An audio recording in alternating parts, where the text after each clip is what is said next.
ការអប់រំកូនតាំងពីនៅតូចៗតាមរយៈបណ្ដុះការអានសៀវភៅគឺជាការអប់រំដែលមានសារៈសំខាន់បំផុតក្នុងការបង្កើតទម្លាប់បណ្ដុះស្មារតីបង្កើនបញ្ញាសមត្ថភាពពិចារណាដោះស្រាយបញ្ហាដើម្បីឲ្យពួកគាត់ក្លាយជាកូនល្អពលរដ្ឋល្អ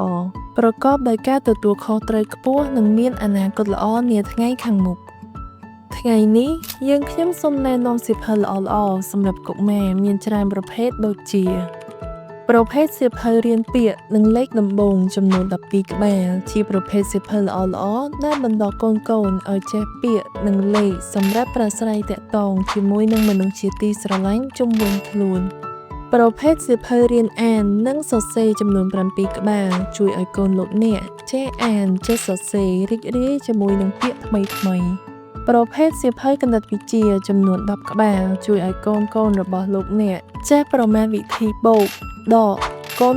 ចែកស្គាល់ពីបរិមាណលេខរចនាសម្ព័ន្ធរូបរាងហើយនឹងការផ្លាស់ប្ដូរ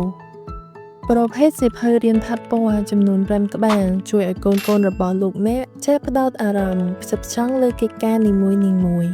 ជាពិសេសជួយឲ្យពួកគេស្គាល់នៅរូបភាពសត្វបន្លែផ្លែឈើផ្កានិងគណិតវិទ្យា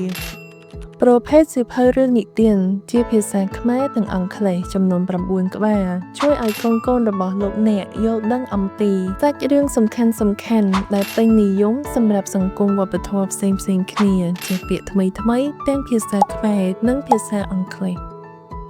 ប្រភេទសៀវភៅវិទ្យាសាស្ត្រចំនួន12ក្បាលជួយឲ្យកូនរបស់លោកអ្នកយល់ដឹងអំពីផែនដីព្រះអាទិត្យ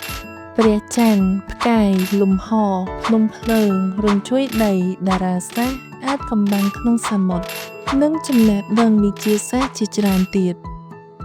ប្រភេទសៀវភៅរឿងនិទានជាភាសាខ្មែរចំនួន14ក្បាលជួយបណ្ដុះបញ្ញាបណ្ដុះទម្លាប់នៃការអានជួយឲ្យកូនផ្ដោតអារម្មណ៍លើសាច់រឿងនិងចេះដោះស្រាយបញ្ហាប្រកបដោយហេតុនិងផល